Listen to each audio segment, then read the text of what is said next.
Now, these are visuals, of course, of the Ukrainians paying homage to their fallen soldiers. This particular one coming in from Odessa in Ukraine, where people are lining up the streets on both sides to say goodbye to their fallen soldiers who have died during shelling in military barracks of Mykolaiv.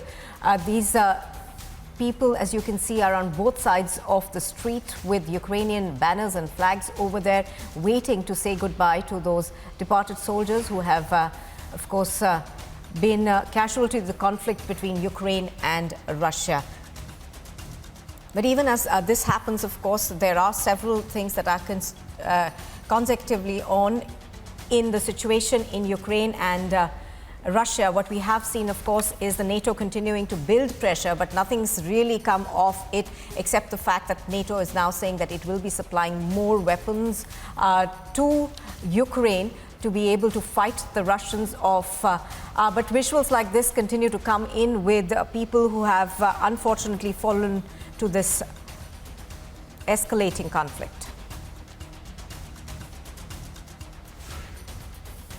Now, Western leaders have gathered in Brussels for a NATO summit where the transatlantic defense alliance's leaders will agree to ramp up military forces on Europe's eastern flank.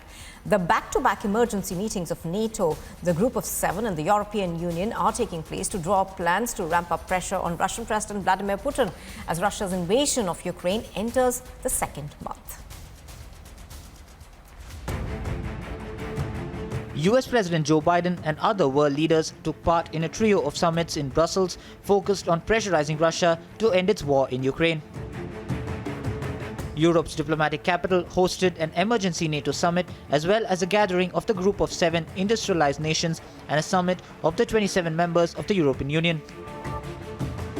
Joe Biden is attending all three meetings, beginning with NATO. G7 leaders announced they are restricting the Russian central bank's use of gold in transactions following the summit at the NATO headquarters in Brussels.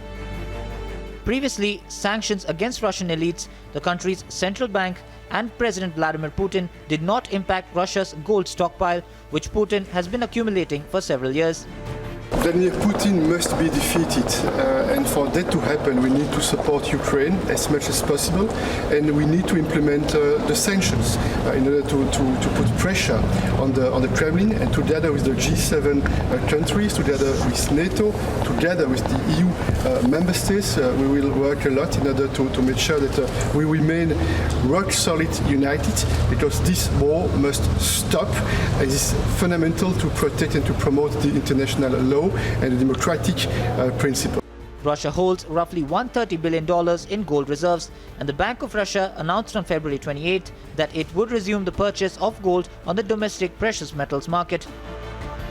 The G7 and the European Union also announced a new effort to share information and coordinate responses to prevent Russia from evading the impact of sanctions that Western nations have levied since the invasion on the February 24th. 4 weeks into the deadly Russian onslaught, its forces appear to have stalled in many places in the face of fiercer than expected Ukrainian resistance. That's provided the West's NATO allies time to meet in Brussels on how to make Russia's offensive as painful as possible for Putin without triggering a nuclear war. Agency report for Republic TV.